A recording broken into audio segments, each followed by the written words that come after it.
International है। अब शुरू होता है पश्चिम की तीर्थ यात्रा महासागर का समय।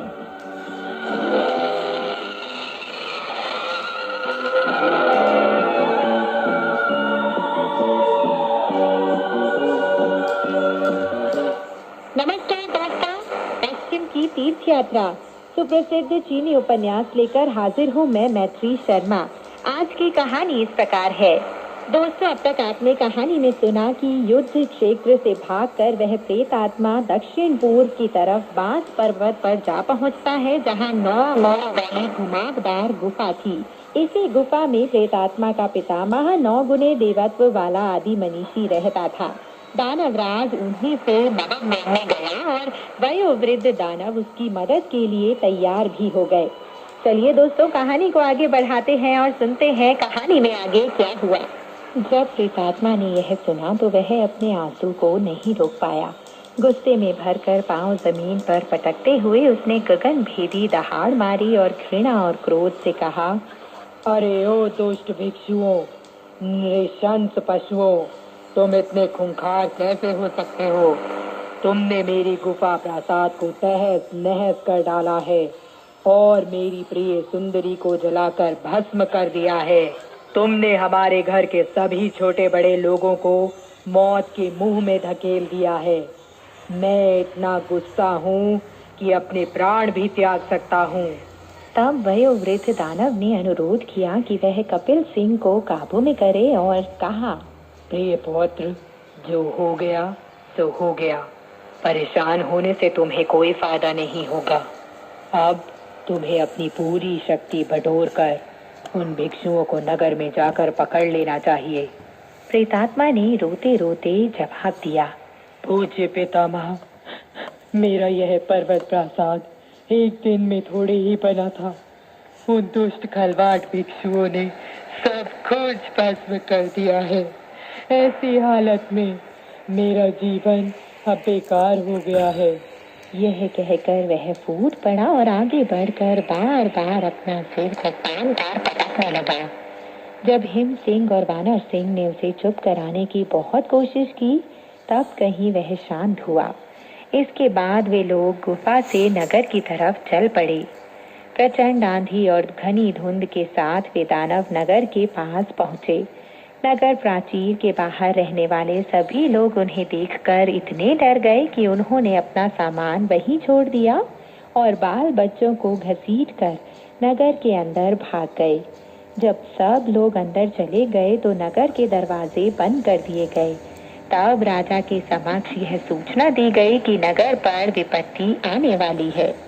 राजा उस समय धुंध मंडप के अंदर थांग महाभिक्षु और बाकी लोगों के साथ सुबह का शाकाहारी भोजन कर रहा था। जब उसने पूछा तो उसे बताया गया, प्रेतात्माओं के दल रेतीली आंधी, कंकड़ पत्थरों, धुंध और झंझावात के साथ नगर की ओर बढ़ रहे हैं। अब क्या होगा? वानर ने जवाब दिया, चिंता न कीजिए राजन, बिल्कुल चिंता मत कीजिए। यह वही बाघ मुख गुफा का प्रेतात्मा है जो कल हमारी मार खाकर भाग खड़ा हुआ था। यह दक्षिण पूर्व की तरफ भागकर 9 गुने देवत्व वाले आदि मनीषी नामक इसी दैत्य के पास मदद लेने गया था। अब यहाँ लौट रहा है। हम तीनों गुरु भाई उसका मुकाबला करने के लिए बाहर जा रहे हैं। सभी नगर के दरवाजे बंद कर दिए जाएं और नगर प्राचीर पर सैनिक तैनात कर दिए जाएं। राजा ने नगर के दरवाजे बंद करने और नगर प्राचीर पर सैनिक तैनात करने का आदेश जारी कर दिया और अपने बेटों और थांग महाभिक्षु को साथ लेकर निरीक्षण के लिए निकल पड़ा। फौजी पताकाओं ने सूर्य को ढांप लिया।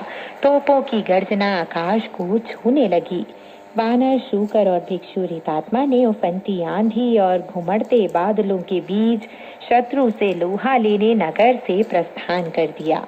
लापरवाही से ही अपनी खोने पड़े थे उनको अपने हथियार और करना पड़ा था सामना दुष्ट दानवों के आक्रमण का। महान मनीषी वानर ने शूकर और भिक्षु रीतात्मा के साथ नगर से बाहर निकलकर राक्षसों के चेहरे का अवलोकन किया। उन्होंने देखा कि वे विभिन्न प्रकार के सिंह थे।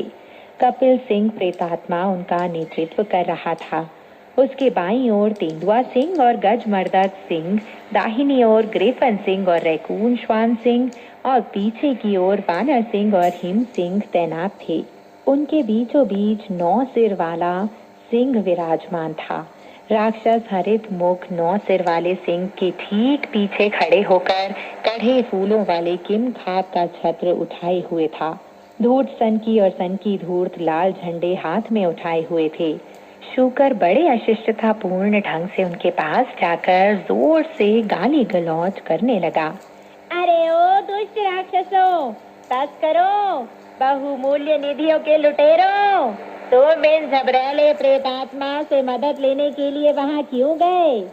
जवाब में कपिल सिंह प्रेतात्मा ने गुस्से से दांत भींचते हुए कहा, अरे ओ पापी घुटे सिर वाले भिक्षुओं, कल मुझे अकेला पाकर तुम तीनों मुझ पर टूट पड़े थे और मुझे भागना पड़ा था।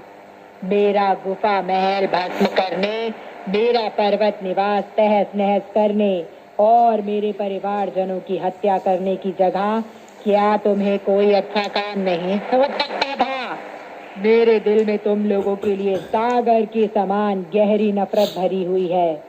जहाँ हो वहीं खड़े रहो और मेरे परशु प्रहार का मजा चखो। विलक्षण शूकर ने अपना पांचा उठाकर उसका वार रोका। जब दोनों के बीच युद्ध शुरू हो गया और उनमें से कोई भी विजयी होता नहीं दिखाई दिया तो वानर सिंह अपनी कंटीली लौह गदा उठाकर और हिम सिंह अपनी 3 धार वाली यष्टि उठाकर लड़ाई में कूद पड़े। शूकर जोर से चिल्लाया, स्वागतम। भिक्षु प्रेतात्मा ने तेजी से अपना दानव दमनकारी दंड बाहर निकाला और बाजू से फुर्ती के साथ आगे बढ़कर शूकर की मदद को जा पहुंचा। तेंदुआ प्रेतात्मा, ग्रीफन प्रेतात्मा, गजमर्दक प्रेतात्मा और रैकून श्वान प्रेतात्मा सभी एक साथ आगे बढ़ गए। वानर ने अपने लौह दंड से उन सभी प्रेतात्माओं को रोक दिया। 7 सिंह प्रेतात्माओं और 3 दुर्दमनीय भिक्षुओं के बीच शानदार युद्ध होने लगा।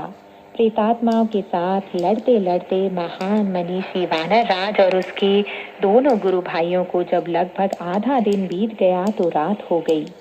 शूकर थक कर चूर चूर हो गया था और उसके पांव जवाब दे रहे थे, इसलिए वह अपना पांचा घुमाते हुए शत्रु को धोखा देकर भाग खड़ा हुआ। हिम सिंह और वानर सिंह ने चिल्लाकर कहा, तुम कहाँ जा रहे हो? लो, एक और वार का मजा लो। मूर्ख शूकर उनकी आंखों में धूल नहीं झोंक सका। उसकी रेलदार यष्टि से जोर की मार पड़ी और वह चारों खाने चित होकर जोर से चिल्लाने लगा, हाय राम, मैं मर गया, मैं तो मर गया, हाय राम। दोनों सिंह प्रेतात्मा शूकर को गर्दन के बालों और पूंछ से पकड़कर 9 सिर वाले सिंह के पास ले गए। उन्होंने सूचना दी, पूज्य पितामह, हम उन दुष्टों में से एक को पकड़ लाए हैं। उनके मुंह से ये शब्द निकले ही थे कि भिक्षु प्रेतात्मा और वानर को भी परास्त होकर पीछे हटना पड़ा। जब सभी प्रेतात्मा उनके पीछे दौड़े तो वानर ने अपने शरीर से बालों का एक गुच्छा खींचकर बाहर निकाला, उन्हें चबाकर छोटे छोटे टुकड़े कर दिए और उन्हें बाहर थूक कर जोर से चिल्लाए, बदलो। इस तरह वे टुकड़े 100 से ज्यादा वानरों में बदल गए, जिन्होंने ग्रेफन, तेंदुआ, गजमर्दक, रैकून श्वान और कपिल सिंह को चारों तरफ से घेर लिया। तब भिक्षु प्रेतात्मा और वानर फिर से रणभूमि में लौट गए।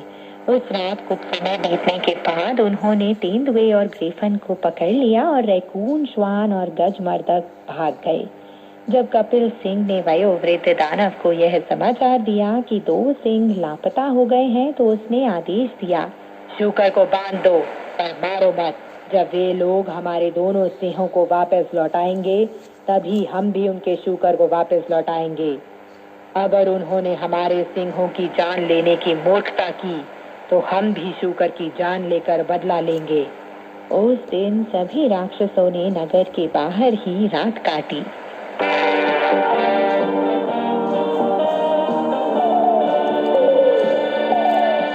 दोस्तों, अब तक आपने कहानी में सुना कि जब कपिल सिंह ने वयोवृद्ध दानव को यह समाचार दिया कि दो सिंह लापता हो गए हैं, तो उसने आदेश दिया कि शूकर को बांध दो और उसे मारो मत। जब वे लोग दोनों सिंहों को वापस लौट आएंगे, तभी हम उनके शूकर को वापस लौटाएंगे।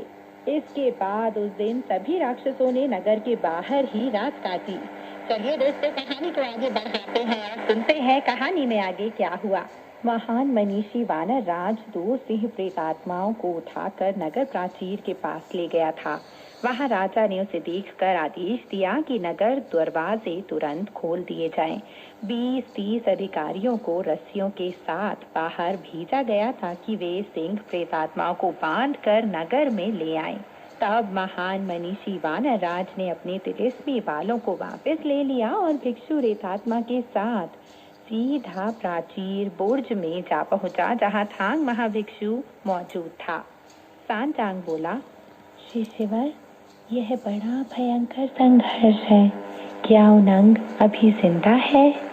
वानर ने जवाब दिया, चिंता ना करे गुरुदेव, क्योंकि हमने दो प्रेतात्मा को पकड़ लिया है, इसलिए वे लोग शूकर को हानि पहुंचाने की जुर्रत नहीं कर सकते।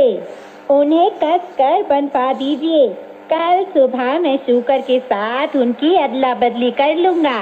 तीनों युवा राजकुमारों ने वानर को दंडवत प्रणाम किया और कहा, गुरुदेव, शुरू में आप उनसे अकेले ही लड़ रहे थे, पर जब आप भागने का स्वांग रचने के बाद वापस लौटे तो आपके साथ लगभग 100 वानर थे। यह कैसे हुआ? और जब आप प्रेतात्माओं को बंदी बनाकर नगर प्राचीर के पास लौटे, उस वक्त फिर आप अकेले ही रह गए। यह सब करने के लिए आपने कौन से तिलिस्मी शक्ति का इस्तेमाल किया? वानर ने जवाब दिया, मेरे शरीर में 84,000 बाल हैं। हर बाल 10 वानरों में और हर 10 बाल 100 वानरों में बदल सकता है। इस तरह मैं लाखों लाख वानरों का रूप धारण कर सकता हूँ। यह शक्ति अतिरिक्त शरीर उत्पन्न करने की जादुई शक्ति कहलाती है। सभी राजकुमारों ने वानर को दंडवत प्रणाम किया। फिर उनके लिए बुर्ज में शाकाहारी भोजन मंगवाया गया। समूची प्राचीर को कंडीलों और पताकाओं से सजाया गया। खरतालों, घंटे, घड़ियालों और ढोल नगाड़ों की आवाज पूरे आसमान में गूंज उठी। प्रहरियों की पाली बदल गई, तीर छूटने लगे, तोपें गरज उठी और युद्ध का शोर चारों तरफ फैल गया। जल्दी ही सुबह हो गई और वयोवृद्ध दानव ने कपिल सिंह प्रेतात्मा को रण योजना तैयार करने के लिए बुला भेजा। तुम सब लोग किसी भी तरकीब से नवदीक्षित सुन और भिक्षु रेतात्मा को पकड़ लाओ। मैं गुप्त रूप से प्राचीर पर पहुंचकर उनके गुरुदेव और राजा और राजकुमारों को पकड़ने की कोशिश करता हूँ। मैं उन्हें लेकर 9 मोड़ों वाली घुमावदार गुफा में लौटूंगा और तुम्हारे विजय पूर्वक वापस लौटने का इंतजार करूंगा। कपिल सिंह वयोवृद्ध दानव की इस योजना को स्वीकार करने के बाद वानर सिंह, हिम सिंह, गजमर्दक और रैकून श्वान उन सभी को साथ लेकर नगर प्राचीर के पास जा पहुंचा। सभी लोग अपने अपने हथियार साथ लेकर आए थे। दूसरी तरफ वानर और भिक्षु रेतात्मा प्राचीर के नीचे कूद पड़े। वानर ने गाली गलौज करते हुए पूरी ताकत के साथ दुश्मन को ललकारा, अरे ओ लुटेरे पापी राक्षसों, जल्दी मेरे भाई शूकर को लौटा दो, वरना तुम्हारी जान खतरे में होगी। अगर तुमने मेरी बात नहीं मानी तो मैं तुम्हारी हड्डी पसली चूर चूर कर दूंगा और तुम्हारे शरीर के टुकड़े टुकड़े कर दूंगा। कोई जवाब दिए बिना ही प्रेतात्माओं ने उस पर जोरदार धावा बोल दिया। जब वे 5 खिचड़ी रंगों के बालों वाले सिंह प्रेतात्मा वानर और भिक्षु रेतात्मा से जमकर युद्ध कर रहे थे, उसी वक्त वयोवृद्ध दानव एक काले मेघयान पर सवार होकर सीधा प्राचीर पर जा पहुंचा।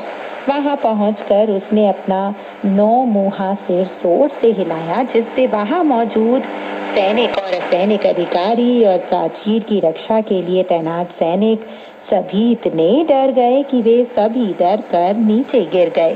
तब उस दानव ने बुर्ज में प्रवेश करके अपने सभी मुंह खोल लिए और सांचांग राजा और उसके बेटों को एक एक मुंह में दबोच कर ग्वावर में लौट गया।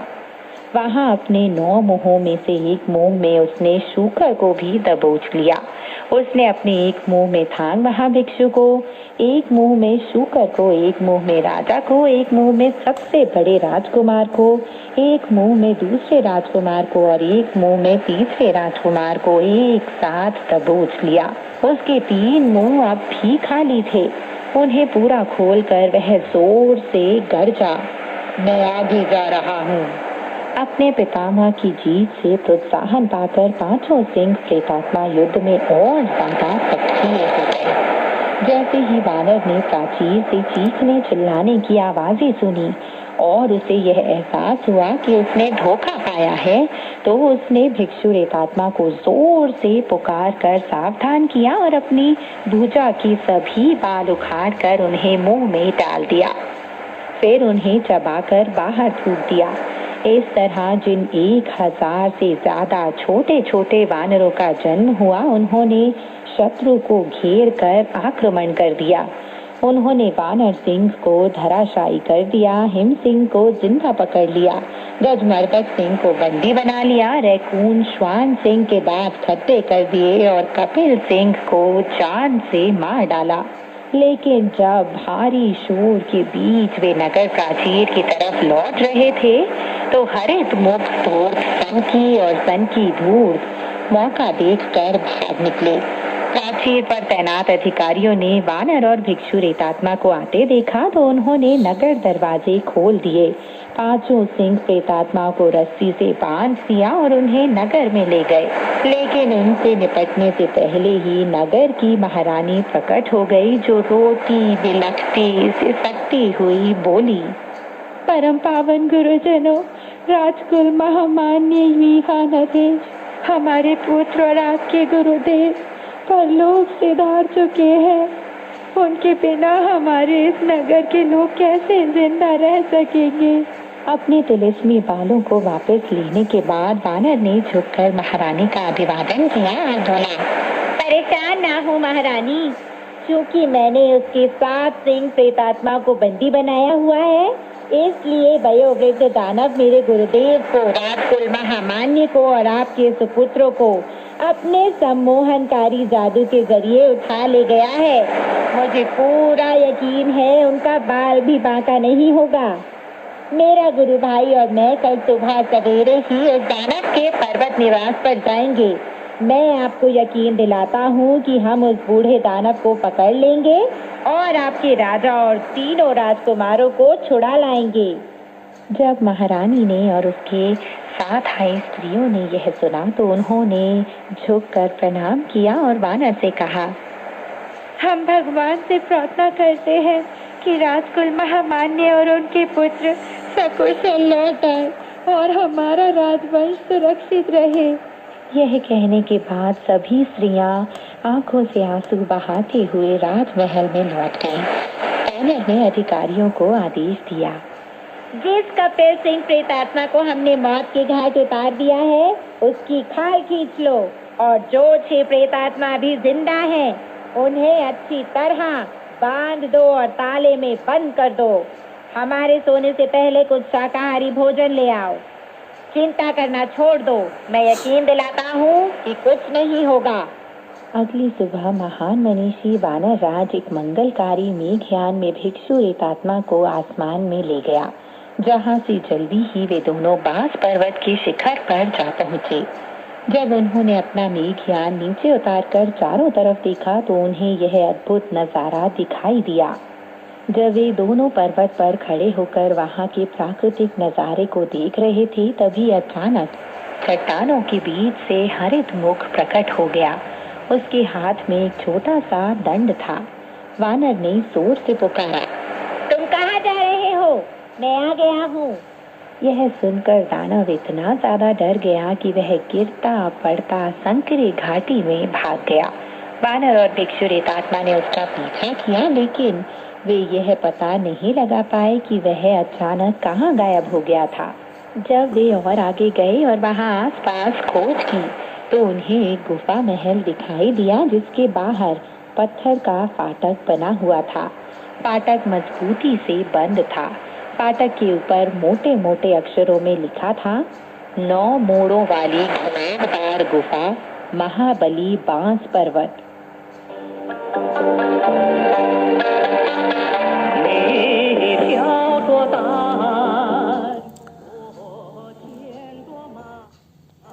तो दोस्तों, ये आपने 25 मीटर पर CRI हिंदी का प्रसारण सुना। अब इसी को मैं 19 मीटर पर लगाकर आपको सुनवाता हूँ। चलिए देखते हैं।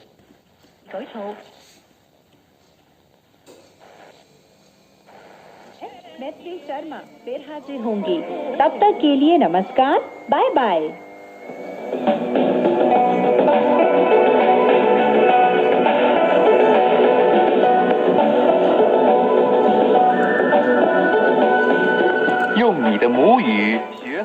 देखिए दोस्तों, 19 मीटर बैंड पर जो कि चाइना रेडियो इंटरनेशनल है, जो बहुत ही साफ आ रहा है।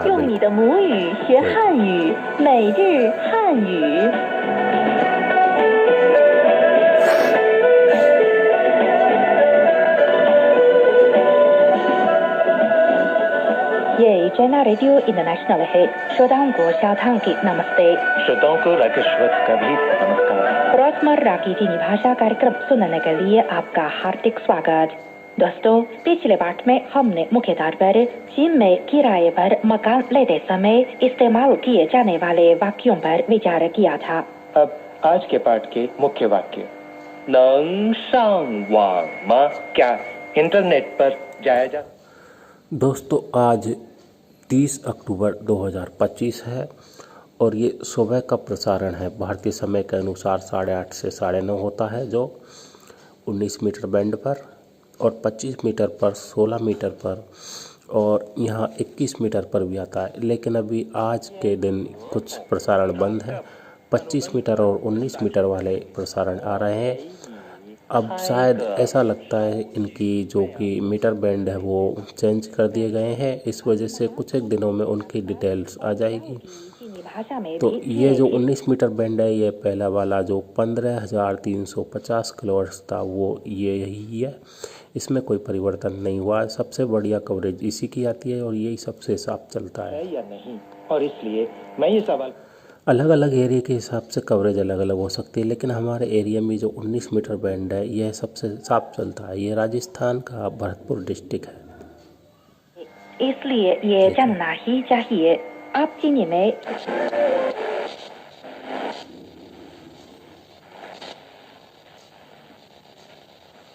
नंग सांग वांग इंटरनेट पर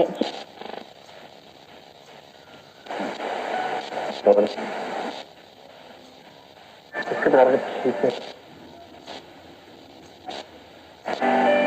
क्यों बोली 16 मीटर का प्रसारण आज नहीं आ रहा है। या तो मौसम ख़राब है, बादलों की वजह से नहीं पकड़ रहा होगा, लेकिन शॉर्ट वेव पर इतना असर नहीं होता है। मुझे लगता है शायद ये बंद ही है प्रोग्राम। और यहाँ 21 मीटर बैंड पर भी आता था, शायद वो भी नहीं आ रहा है।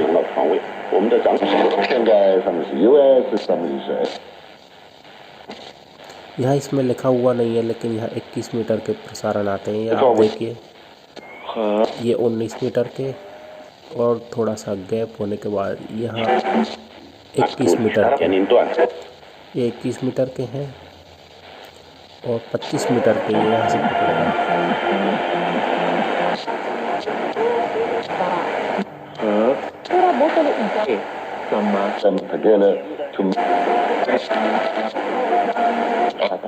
अब हम आज के बाद की दूसरी बातचीत सुने। ये 25 मीटर पर आज 11,700 किलोहर्ट्ज़ पर पकड़ रहा है और कितने पैसे को 11,640 पर भी आता है। ये देखिए, थोड़ा सा हल्का सा जी हाँ, बिल्कुल चेंज कर अब दिखाता मैं ये हूँ। जानना चाहता हूँ कि मकान मालिक से मैं ये कैसा पूछूं कि एक महीने का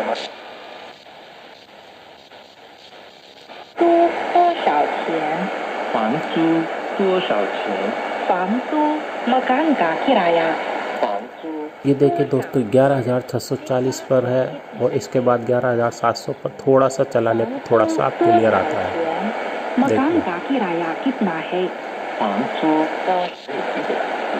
आज के बाद की तीसरी बातचीत सुने। 房租多少钱？ 月租2800元。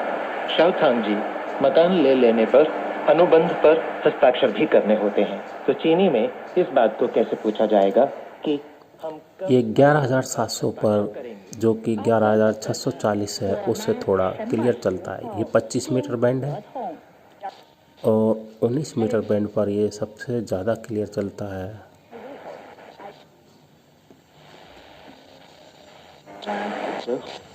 签合同अनुबंध पर हस्ताक्षर करना। 签合同 签合同हम कब अनुबंध पर हस्ताक्षर 19 मीटर बैंड पर इसको एकदम से लगा सकते हैं। ये फ्रिक्वेंसी एकदम से पकड़ लेता है क्योंकि बहुत ही बढ़िया कवरेज आ रही है इसकी। 没问题的话，现在就可以。 राकेश जी, आपको ये मालूम हो ही गया है।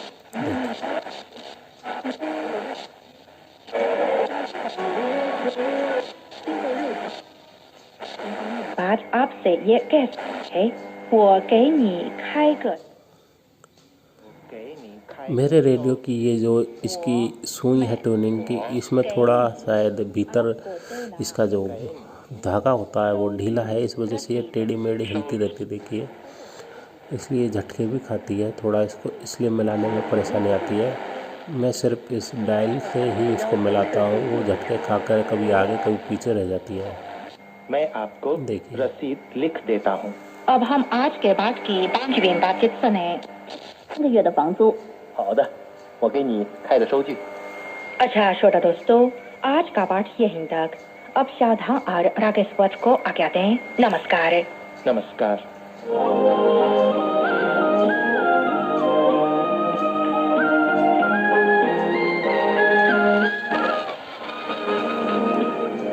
सीजीटीएन हिंदी रोजाना 5 कार्यक्रम प्रसारित करती है। हमारा पहला कार्यक्रम भारतीय समय के अनुसार सुबह 8:30 से 9:30 बजे तक, दूसरा कार्यक्रम संध्या के 6:30 से 7:30 बजे तक, तीसरा कार्यक्रम रात के 8:30 से 9:30 बजे तक, चौथा कार्यक्रम रात के 9:30 से 10:30 बजे तक और पांचवा कार्यक्रम रात के 10:30 से 11:30 बजे तक प्रसारित होता है। कार्यक्रमों के मीटर बैंड इस प्रकार है।